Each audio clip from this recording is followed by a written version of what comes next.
Bismillahirrahmanirrahim. You are watching SLO based exam, Unit 5 Computer Science, Class 9th.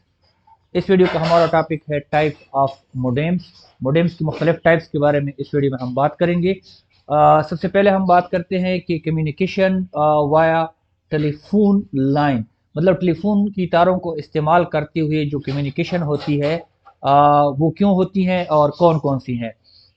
Telephone lines are commonly used because it exist all over the world. हमारे पास जब भी ये internet की और network की दुनिया आई तो इंटरनेट के लिए शुरू से जो है टेलीफोन की तारें इस्तेमाल हो रही है, और टेलीफोन की तारें इस्तेमाल करने की जो सबसे बड़ी वजह थी तो वो ये थी कि टेलीफोन की तारें जो है वो ऑलरेडी पूरी दुनिया में फैली हुई थी। मतलब टेलीफोन जो है चूंकि वो पहले से आया हुआ था, तो इसलिए जब इंटरनेट शुरू हुआ तो उसके लिए टेलीफोन की तारें जो है वो इस्तेमाल हुई थी।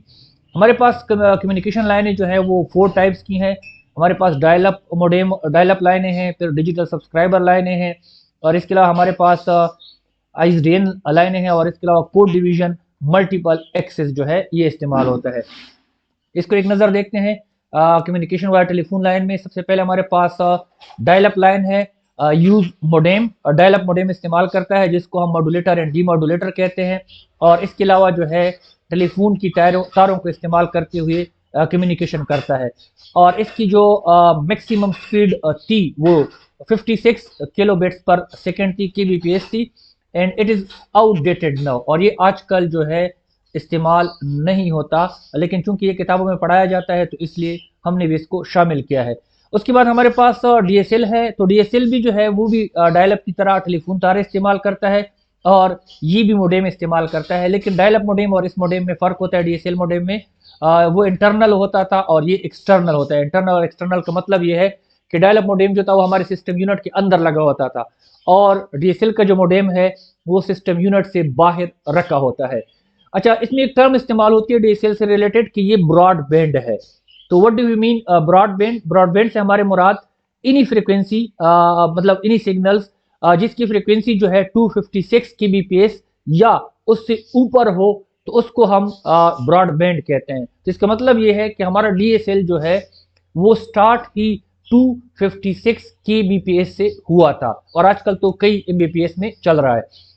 और आईएसपीज, इंटरनेट सर्विस प्रोवाइडर, मतलब इंटरनेट फराहम करने वाली कंपनियां जो हैं वो मुख्तलिफ रेट से मुख्तलिफ स्पीड की जो है हमें डीएसएल देती है। मिसाल के तौर पर अगर आप 2 MBPS का लेना चाहते हैं तो उसका अलग रेट होगा, अगर आप 4 MBPS का लेना चाहते हैं तो उसका अलग रेट होगा।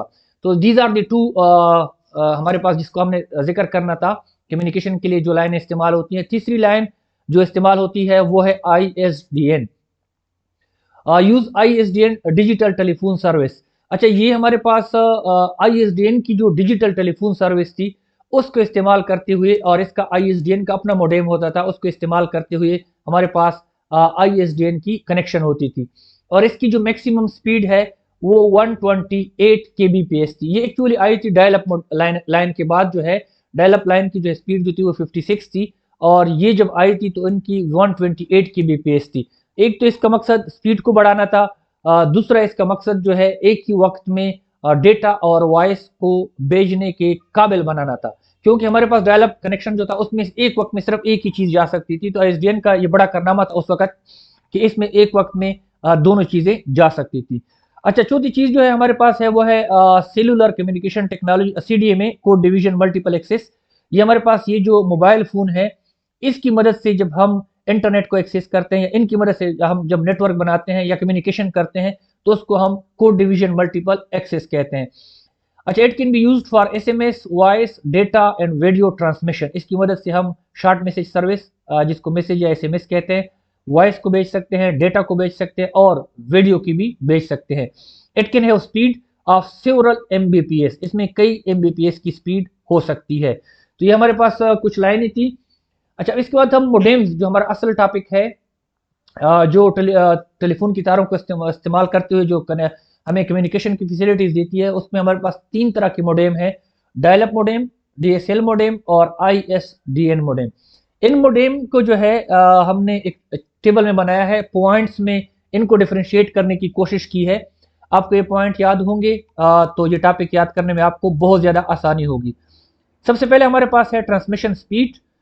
इन तीनों का ट्रांसमिशन स्पीड देखते हैं। हमारे पास डायल अप मॉडेम जो था उसकी मैक्सिमम स्पीड 56 kbps थी। ISDN जो था उसकी मैक्सिमम स्पीड 128 kbps थी। और DSL जो है उसकी मिनिमम 256 है और अबव जो है वो कई mbps में चल रहा है। अच्छा, दूसरी चीज जो हमने देखनी है, transmitting data and voice. Dial up modem जो था can not transmit both data and voice at the same time. एक वक्त में जो है डायल अप डेटा और वॉइस को दोनों को नहीं भेज सकता था, जबकि हमारे पास DSL और ISDN जो है वो एक वक्त में दोनों को भेज सकता है। उसके बाद हम कॉस्ट की बात करें तो डायल अप जो है सबसे चीपर था, DSL जो था वो सबसे कॉस्टली था और ISDN जो है वो डायल अप से कॉस्टली था। अच्छा, ऑलवेज ऑन का मतलब यह है कि जब भी आप कंप्यूटर को ऑन करो आपको कनेक्शन की फैसिलिटी होगी या नहीं होगी। तो डायल अप में जो है हमारे पास इसका नाम ही यही है कि इंटरनेट के साथ कनेक्ट होने के लिए आपको डायल करना पड़ता था, तो ये ऑलवेज ऑन नहीं है। जबकि हमारे पास DSL और ISDN जो है वो ऑलवेज ऑन है। शेयरिंग कनेक्शन, हमारे पास डायल अप जो था वो सिंगल यूजर था, मतलब आप एक कनेक्शन को ज्यादा लोगों में शेयर नहीं कर सकते थे। जबकि ISDN जो है वो और DSL जो है उनको एक कनेक्शन को आप कई लोगों में, कई यूजर्स में शेयर कर सकते हैं। So these was the types of modem. Thanks for watching. Any question can be asked in comments. Suggestion for improvement in terms of video or contents will be highly appreciated. इंशाल्लाह next video में फिर मिलेंगे। तब तक के लिए अपना बहुत ज़्यादा ख्याल रखिएगा। अल्लाह हाफिज़।